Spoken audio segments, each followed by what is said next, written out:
Hi guys, I'm Sheila Watko with NBC Philadelphia. So nice to meet you. I've been really looking forward to talking to you.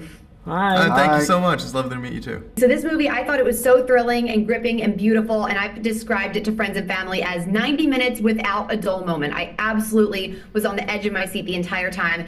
Finn and Simu, I know that you had both been scuba diving in the past, but you trained with the actual saturation diving gear for this and shot in a tank, the diving tank at night, so it was dark and looked like the bottom of the ocean, or I guess the North Sea. What was the most rewarding or interesting part of that experience for each of you? I think for me it was getting the experience. The training, we did the training as if, for real. So we were training in the sea in Malta. We were getting to do, we did a night dive, we did a wreck dive, we did some deeper dives, and we got to train with the best people. So like that, I think is a luxury. People pay thousands for that kind of experience, and we were paid to do it. So I think that was the most rewarding thing, being able to come out the water every day and learn something new about what these guys do for a living was really special.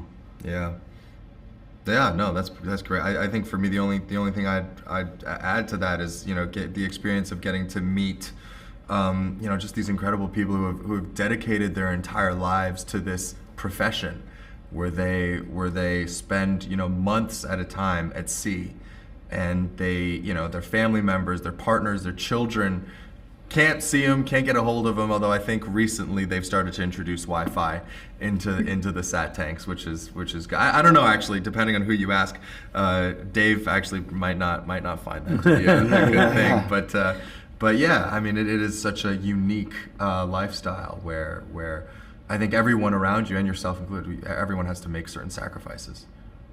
Yeah, even the family members are so dedicated to it. And like you said, they sacrifice as well. Yeah. Finn, I'm going to leave you out of this one, only because I was told not to spoil the ending. So I'm sorry, because I would love to hear your answer too. But this is for Woody and Simu. Your real life counterparts came to visit the set. What was something that you learned about David and Duncan in meeting them that you tried to reflect in your portrayals? And Woody, I'll start with you. I really loved how you played Duncan so much. Oh, thank you. Well, I played Duncan like Duncan. Duncan was really just an upbeat, positive guy who is, he's like buddies with everybody, because even when these guys weren't getting along, and, he's trying to help, facilitate, and, incredibly positive guy, and which is why the story ended up like it did, because Duncan just would not let it go. He was not going to let go until they,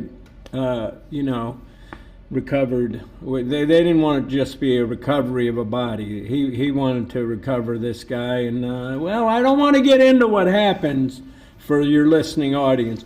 But, it was an exciting experience. And getting to know those guys was a big part of that, wouldn't you say? Oh, absolutely. Dave is such a character, and he's so magnetic and so interesting in his way, and so, I think, diametrically opposed, opposed, but different from Duncan. Duncan, I think, is a very, very much like, okay, we're here on this job, like, let's all be vulnerable with each other, and let's like form this community and be friends and really kind of have each other's backs. And Dave, I think, especially in the beginning of the movie, is like he's got the blinders on, and it's very much the real Dave's kind of lived experience as well. He's like, I'm here to do a job, all right? I'm not your best friend. We're all professionals. Let's maintain professionalism, and let's go out and do the damn thing. And it's not that he's not malicious. He's not antagonistic, but he's just.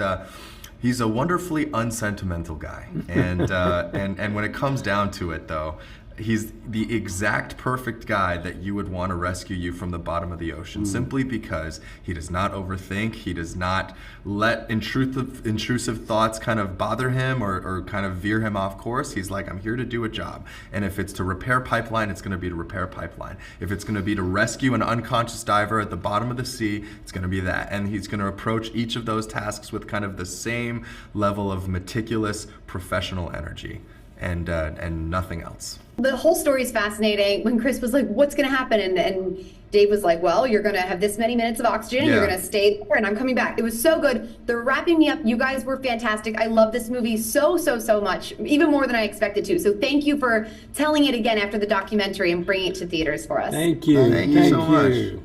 Take so care. lovely to meet you all.